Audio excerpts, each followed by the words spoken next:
Xiaomi was started in 2010. Today, it's one of the world's most popular smartphones. In India, it's #1. So I've come to its headquarters here in Beijing to understand just how this company grew so rapidly and how it can maintain its momentum. Xiaomi's rise has been meteoric. Just 9 years after it was founded and 1 year after going public, the Chinese company became the youngest member of the Fortune Global 500. The tech giant is best known for its smartphones. It's the world's fourth most popular smartphone maker behind Samsung, Huawei, and Apple. But Xiaomi doesn't just make phones. Walk into one of Xiaomi's more than 1,000 global stores and you'll find an array of different devices. Almost anything you can imagine, they sell here in the Xiaomi store. I see virtual reality, walkie-talkies. This device translates languages like Chinese to English, voice assistant and smart home speakers, wearables, and even tools. Did I mention they sell everything? Since its early days, Xiaomi's founders dreamed of an international footprint, and now it's one of a handful of Chinese companies who have managed to do what many couldn't. It broke out of its home market and went global. Xiaomi's headcount has grown from about 100 in 2010 to a whopping 17,000 staff members today. This is company orientation, where employees learn about the corporate history and corporate culture before they begin in their roles. And just by the looks of it, this is quite a lot of people. Its global headquarters in Beijing is home to about 12,000 employees. I've come to Xiaomi's brand new headquarters, and it's so new that you can still see them putting on the finishing touches around the building. And at the base of this lobby, you actually see this. It's the Xiaomi store. The first thing that I think of when I see this store, well, it reminds me of an Apple store. We are different. We are very, very different than the Apple. Xiang Wang is Xiaomi's global senior vice president and head of the company's international business. Apple is a great company. They do a lot of technology innovation.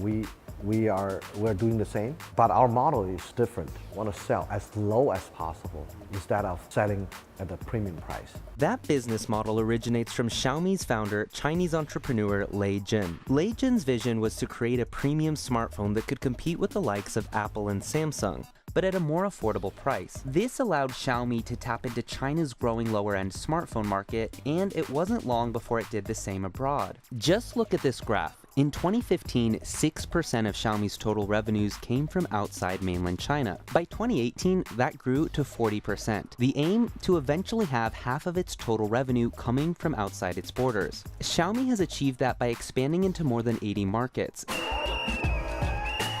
But it's India that is its biggest overseas success story to date. It launched in the world's second most populous country in 2014, where it held flash sales to generate hype around their phones. It worked. You only entered India less than 4 years ago, and you've become the #1 smartphone maker. How did that happen? We offer a very, very high performance device with a very, very affordable price. Before us, if you want to buy a good smartphone, it was very, very expensive. Our model is to make the best product but sell as low as possible. That helped Xiaomi pull ahead of Samsung to become India's top smartphone brand in 2018. While it still holds today, Chinese rival BBK Electronics, which backs Vivo, Oppo, and Realme, could be challenging Xiaomi's market dominance. Outside of India and China, there's an additional 400 retail outlets, including locations in Dubai, Barcelona, London, and Mexico City. When we opened our first store in Mexico City, actually 4,000 people showed up. Wang argues Xiaomi's fan culture is what helps set the company apart from other low-cost competitors. From launch events to meetups for gadget enthusiasts, there have been more than 1,000 Xiaomi fan events to date.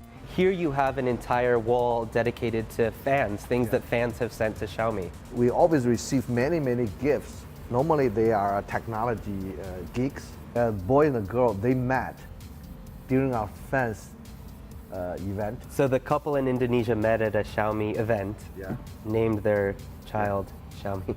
Yeah. But the Chinese tech company has had its share of challenges too, from temporarily withdrawing from Brazil to losing a trademark case in Europe against Apple over the name of its tablet. And of course, there's the elephant in the room, the United States. Xiaomi has long said it plans to expand into the US market, but those plans seem to be on hold thanks to the US-China trade war. US President Donald Trump has openly scrutinized Xiaomi's homegrown tech rival Huawei on multiple occasions. The US market, there was talks about 2019. US market actually is, I think, no doubt, is the most important market for everyone.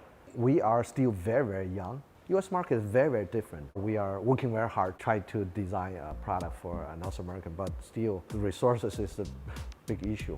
Xiaomi made its name with the smartphone, but it, like its competitors, is having to diversify as the smartphone era's peak winds down. Smartphone shipments have declined for 9 consecutive quarters here in China. So for Xiaomi to continue to grow, it sees its ambitions beyond the smartphone and beyond China. Actually, we are much more than smartphone companies. We are the largest consumer IoT brand in the world. The company is putting much of its energy into the home of the future. From smart rice cookers to smart door locks, our homes are going high-tech. And Xiaomi wants to ride that wave. It says that it has more than 190 million connected IoT devices. There's 5 ways that I can enter through this smart door. First is through my phone electronically using something like NFC or Bluetooth. And then there's a number pad where I can input a number. There's also a traditional keyhole here, but I'm gonna be super unique and try my fingerprint. There we go.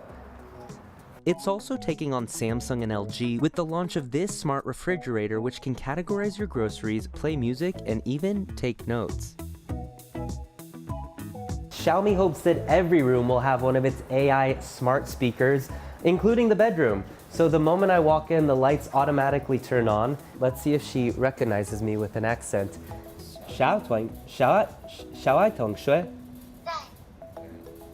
I got her to recognize me, and she just said, "What's up?"